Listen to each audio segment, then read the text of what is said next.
Hi guys, welcome to How to Maximize. In this video, I will show you how to add PayPal payment to your Shopify store.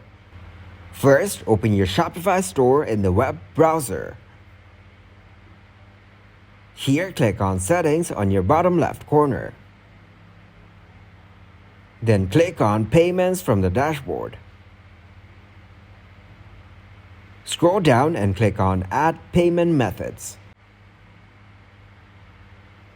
Here you need to search and add PayPal.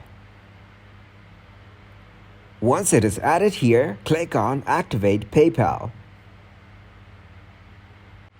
Then click on Activate PayPal Express Checkout.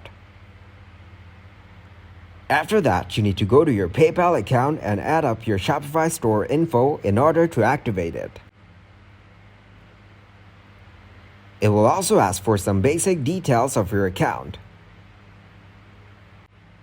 Once you provide all the necessary information, your PayPal Express checkout will be activated on your Shopify store. Thanks for watching, and please leave a like, subscribe, and share.